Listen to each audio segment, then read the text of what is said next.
Hello and welcome guys. और आज हम करने जा रहे हैं नेटफ्लिक्स पर आ रही एक नई वेब सीरीज जो कि 29 अगस्त को रिलीज होगी, जो इसका नाम है IC-814 द कांधार हाईजैक, जो कि एक रियल इंसिडेंट पर बेस्ड है, जिसमें कि एक प्लेन को हाईजैक कर लिया गया था। और ये इंडिया का सबसे बड़ा प्लेन हाईजैक था और लास्ट प्लेन हाईजैक था, क्योंकि इसके बाद इंडिया में कोई भी प्लेन हाईजैक नहीं हुआ है। और उसी के ऊपर आ रही है एक वेब सीरीज IC-814, जो कि 29 अगस्त को हमें नेटफ्लिक्स पर देखने के लिए मिलेगी। तो चलिए जल्दी से शुरू करते हैं इस ट्रेलर देखते हैं और फिर करते हैं इस ट्रेलर का रिव्यू। तो चलिए फिर IC-814 के ट्रेलर को स्टार्ट करते हैं और देखते हैं कि यार क्या बनाया है नेटफ्लिक्स वालों ने।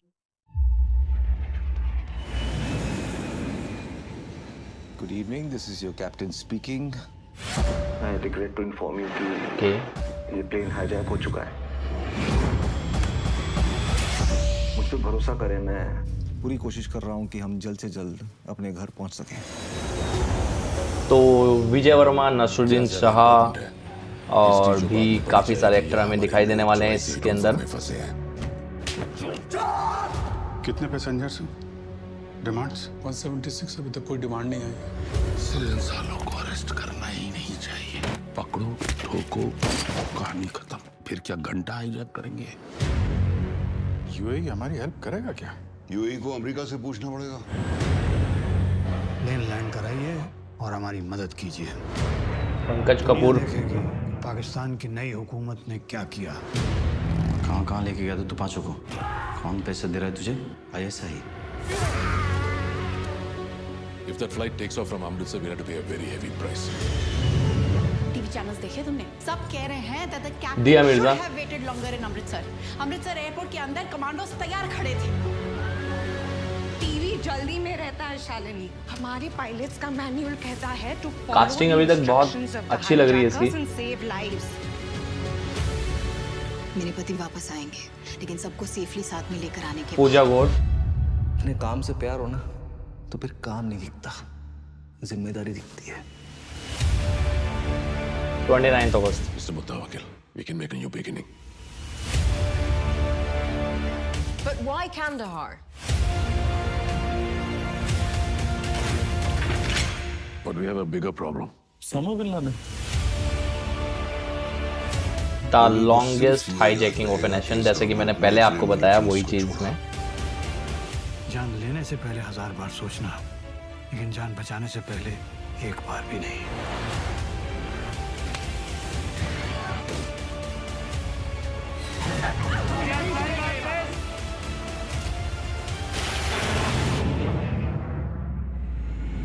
Tower ATC, we are completely out of fuel. Mayday, mayday, mayday. Convey की लाइटें बुझा दे। ग्राफिक्स अच्छे लग रहे हैं मूवी के, मतलब ऐसा नहीं है कि ज़्यादा VFX दिखाई दे रहा है। देखिए लास्ट वाला सीन भी बहुत प्यारा लग रहा है। डायरेक्टेड बाय अनुभव सिन्हा। ओके, तो ये था IC-814 द कांधार हाईजैक का ट्रेलर, जो कि अभी अभी हमने देखा, जो 29 अगस्त में रिलीज होने वाली है।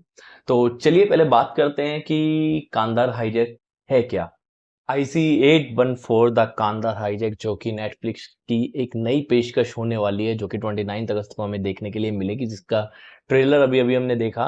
तो ट्रेलर काफ़ी ज़्यादा एंगेजिंग लग रहा है। मुझे लगता है कि ये पूरी कहानी एक पायलट के पॉइंट ऑफ व्यू से दिखाई जाएगी इसके अंदर, क्योंकि विजय वर्मा मुझे एज अ मेन लीड इसमें दिखाई दे रहे हैं। और जो दिया मिर्जा और उनकी कॉलीग के साथ भी संवाद होता है, तो वो पूरा दर्शाता है कि ये पूरी जो कहानी है, ये पूरी कहानी एक पायलट के पॉइंट ऑफ व्यू से दिखाई जाने वाली है। खैर, ट्रेलर बहुत अच्छा है, VFX बहुत अच्छे लग रहे हैं, ग्राफिक्स बहुत अच्छे लग रहे हैं। सबसे बड़ी इसकी TRP होने वाली है इसकी कास्टिंग, जिसमें हमें दिखाई देने वाले हैं विजय वर्मा, नसरुद्दीन शाह, पंकज कपूर, दिया मिर्जा, पूजा गौड़, और भी मतलब बहुत अच्छी इसकी कास्टिंग की गई है। और ये कहानी जो है, ये भारतीय इतिहास में एक कहूँ कि काले अक्षरों में चिन्हित है, क्योंकि 24 दिसंबर 1999 की ये बात है, जब ये प्लेन IC-814 काठमांडू से नेपाल से उड़ा था और इसको सीधा अपने गंतव्य स्थान आना था दिल्ली, नई दिल्ली। लेकिन जैसे ही ये प्लेन भारतीय सीमा में एकदम से प्रवेश करता है, इस प्लेन के अंदर बैठे 5 लोग जो कि अपने हथियारों से लैस थे, और वो लोग इस प्लेन को हाईजैक कर लेते हैं और इसको वेस्ट की तरफ ले जाने के लिए बोलते हैं, यानी कि वो पाकिस्तान की तरफ इसको ले जाना चाहते हैं प्लेन को। पायलट वो ही करते हैं, जैसा कि इस ट्रेलर में भी एक डायलॉग दिखाया गया है कि यार पायलट का सबसे पहला काम क्या है? पायलट का सबसे पहला काम है जो हाईजैकर्स कहें वो करें, क्योंकि उस प्लेन में बैठे जितने भी यात्री हैं उनकी सुरक्षा की जिम्मेदारी होती है पायलट की। तो पायलट को वही करना होता है जो हाईजैकर बोलता है। इसी वजह से पायलट इस प्लेन को लाहौर की तरफ मोड़ देता है, लेकिन इसमें इतना फ्यूल नहीं था, क्योंकि इसमें इतना ही फ्यूल था कि ये काठमांडू से दिल्ली आ सके और ये फिर से रिफ्यूल होके दिल्ली से काठमांडू जा सके। लेकिन क्योंकि इसको हाईजैक कर लिया गया और इसको भारतीय क्षेत्र में घुसते ही इसको वापस से लाहौर ले जाने की तैयारी करते हैं। लेकिन जब ये लाहौर के एयर ट्रैफिक कंट्रोलर से बात करते हैं तो वो उनको वहां पे परमिशन ही नहीं देते हैं, वो डिनाई कर देते हैं कि आप यहाँ पर नहीं उतर सकते। फिर समझाने के बाद जब पायलट जिन लोगों ने इसको हाईजैक किया था, जो आतंकवादी थे, इन लोगों को समझाने के बाद ये हाईजैकर्स इस चीज पे राजी हो जाते हैं कि ठीक है, आप इसको अमृतसर एयरपोर्ट पे लैंड कर लीजिए और इसमें फ्यूल करवाइए और फिर हमको निकलना होगा यहाँ से लाहौर की तरफ, पाकिस्तान की तरफ। इसमें भी यही दिखाया गया है, जहां पर एक डायलॉग भी आता है कि यार अमृतसर, इसमें पूरा सीन है कि अमृतसर एयरबेस पे जब ये प्लेन उतरा है तो वहां पर कमांडोज एक ऑपरेशन करने की तैयारी कर रहे हैं। लेकिन हुआ क्या था?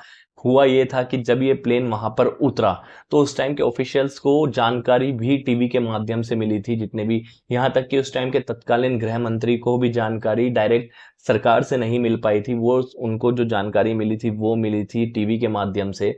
और ये प्लेन पूरे 1 से 1.5 घंटे तक अमृतसर एयरपोर्ट पर रहता है।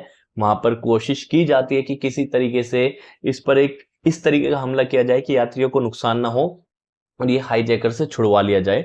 और रिफ्यूलिंग के लिए उतरा था, लेकिन 5 मिनट, 10 मिनट, 15 मिनट, आधा घंटा, 1 घंटा निकल जाता है, लेकिन रिफ्यूलिंग नहीं होती है। शक होता है हाईजैकर्स को और हाईजैकर्स इस प्लेन को लेकर निकल जाते हैं लाहौर के लिए। और पायलट इसको जैसे ही लाहौर के लिए लेकर निकलते हैं तो जब लाहौर ये एयर ट्रैफिक कंट्रोलर से बात करते हैं तो एयर ट्रैफिक कंट्रोलर मना कर देता है इस प्लेन को वहां पर उतारने के लिए, वो इजाजत नहीं देता है।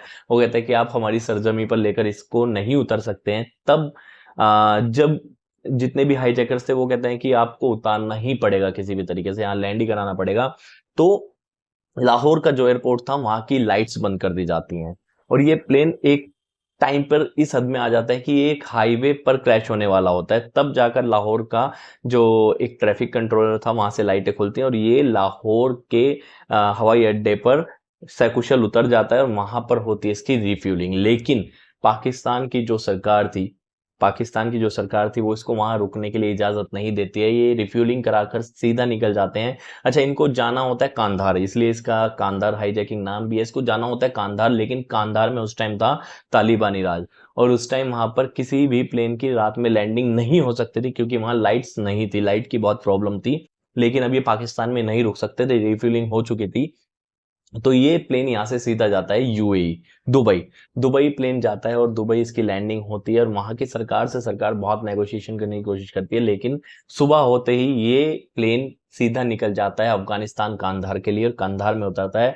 और कांधार में 8 दिन तक ये प्लेन वहां पर बंदी बना रहता है। और उस टाइम अफगानिस्तान में तालिबान राज करता था, तो तालिबान मीडिएटर बनकर आता है इस कहानी के अंदर।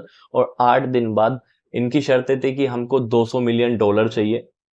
$200 मिलियन यानी कि कुछ 1600-1700 करोड़ रुपए की इनकी मांग थी। 36 आतंकवादी जो कि भारतीय जेल में बंद थे उनकी रिहाई की मांग थी कि 36 आतंकवादी रिहा कीजिए और 1600-1700 करोड़ रुपए इनकी मांग थी। लेकिन जब 8 दिन तक नेगोशिएशन चलता है, मीडिएटर के तौर पर तालिबान इसके अंदर आता है, तो नेगोशिएशन करके भारतीय सरकार 3 आतंकवादियों को छोड़ने पर राजी हो जाती है, जिसमें से एक था मौलाना मसूद अजहर। जी हाँ, मौलाना मसूद अजहर, जिसने बाद में जाकर 2000 में जैश ए मोहम्मद का गठन किया। जैश ए मोहम्मद वही संस्था है या वही आतंकवादी एक संगठन है, इसको आतंकवादी संगठन हर देश ने घोषित किया, ये रेड लिस्ट में है। ये वही संगठन है जिसने मुंबई में अटैक किए, जिसने बहुत सारे बम ब्लास्ट इंडिया में आके किए।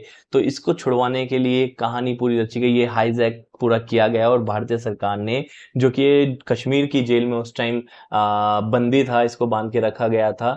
इन 3 आतंकवादियों की रिहाई हुई, जिनमें से मौलाना मसूद अजहर मेन था। तो इसकी रिहाई के बाद ये पूरी कहानी जो IC-814 कांधार हाईजैक की कहानी थी, ये पूरी इस पर बेस्ड थी। और इसमें 75-80 जो यात्री थे वो सकुशल वापस आ पाए, और 2 यात्री जो इसमें थे उनकी मौत हो गई थी। वो मतलब आतंकवादियों के द्वारा उन लोगों को मार दिया गया था। तो कहानी रियल है, बिल्कुल पूरा रियल इंसिडेंट है। और ये भारत पे होने वाला मतलब सबसे बड़ा, जो कि 8 दिन तक ऑपरेशन चला था, 8 दिन तक हाईजैक रहा था ये प्लेन, ये था। और सबसे लास्ट, क्योंकि उसके बाद भारत से कोई भी प्लेन हाईजैक नहीं हुआ था। और ये किस तरीके से प्लेन हाईजैक हुआ, इसकी सबसे बड़ी कमी थी, क्योंकि इसके पीछे पूरा हाथ सबको पता है, इसके पीछे पाकिस्तान का हाथ था। क्योंकि पाकिस्तान से प्लेन में डायरेक्ट लोग काठमांडू गए थे, और काठमांडू जब एयरपोर्ट पर वो लोग पहुंचे तो वहां उस टाइम चेकिंग नहीं होती थी। क्योंकि अगर आप किसी कनेक्टिंग फ्लाइट से आ रहे हैं और किसी कनेक्टिंग फ्लाइट में बैठने वाले हैं तो उस टाइम चेकिंग नहीं होती थी। पाकिस्तान ने वहां असला बारूद के साथ इन लोगों को वहां तक भेजा, और काठमांडू एयरपोर्ट पर पहुंचने के बाद इन लोगों ने IC-814 पकड़ी, और इस तरीके से इन लोगों ने इसको हाईजैक किया। तो पाकिस्तान का पूरा हाथ था, क्योंकि जो 35-36 आतंकवादी थे उनमें से 33 आतंकवादी पाकिस्तान से थे। इन लोगों को छुड़ाने की पूरी ये काली करतूत थी, लेकिन पाकिस्तान एंड तक अपने आप को पाक साफ दिखाना चाह रहा था कि हमारी सरजमी पर आप ऐसे हाईजैकर्स को लाकर नहीं रख सकते, आप ऐसे नहीं कर सकते। लेकिन सबको पता था ISI का इसके पीछे हाथ था। दूसरी चीज, मीडिएटर बन के इसके बीच में जो ये तालिबान जो आया था, तालिबान भी बहुत मतलब हद तक इसमें जिम्मेदार था। इसमें कहीं ना कहीं तालिबान का भी हाथ था, क्योंकि जब ऐसा लगा कि जब ये हाईजैक खत्म हुआ और यात्रियों की रिहाई हुई, तो ऐसा था कि शायद जो 5 आतंकवादी उसके अंदर हाईजैक किया गया था उनको पकड़ लिया जाएगा, तालिबान सरकार पकड़ लेगी, तालिबान गवर्नमेंट पकड़ लेगी। नहीं, उनको सकुशल गाड़ियों में बिठाकर पाकिस्तान की सीमा तक उनको छोड़ा गया। और फिर वो सबको पता है उन लोगों ने दुनिया के अंदर कैसी तबाही मचाई है, जैश ए मोहम्मद का आतंकवादी संगठन बनाकर। और मुझे जो भी ट्रेलर में देखने को मिला है वो बहुत ज्यादा एंगेजिंग लग रहा है। इसके कम से कम मुझे वो प्लेन वाले सीन भी बहुत अच्छे लग रहे हैं, और विजय वर्मा, नौशाद शाह, पंकज कपूर, दिया मिर्जा, इतने सही सही एक्टर इसमें ले रखे हैं। और ट्रेलर ने बहुत ज्यादा मतलब दिखाया है कि हाँ यार, क्षमता है इस वेब सीरीज के अंदर कुछ अच्छा कर दिखाने की। तो चलिए अभी इस वीडियो को करते हैं यहीं पे ही खत्म। लेकिन ऐसा नहीं है, अभी और भी बहुत सारे ट्रेलर्स के साथ, उनके रिव्यूज के साथ, मूवी रिव्यूज के साथ हम बहुत जल्दी आपसे मिलते रहेंगे। लेकिन अगर आप इस चैनल पर नए हैं तो प्लीज प्लीज प्लीज इस चैनल को सब्सक्राइब करना मत भूलिएगा, वीडियो को लाइक करना मत भूलिएगा, कमेंट करके बता दीजिएगा। और हाँ, कमेंट करके जरूर बताइए कि IC-814 के बारे में आप लोगों को कितना पता है, इस हाईजैकिंग के बारे में कितना पता है। कुछ अगर डिटेल्स हो तो वो कमेंट सेक्शन में हमें जरूर बताएं, और शेयर कर दो यार अपने फैमिली फ्रेंड्स के साथ इस चैनल को, जिससे कि ये सब्सक्राइब हो सके और इसकी ग्रोथ बढ़ सके, और मैं ऐसे ही आप लोगों के लिए वीडियो लाता रहूं। तो अभी इस वीडियो में इतना ही, जल्दी मिलेंगे आपसे और बहुत सारी वीडियोज के साथ। लेकिन तब तक के लिए आपसे लेते हैं विदा, धन्यवाद।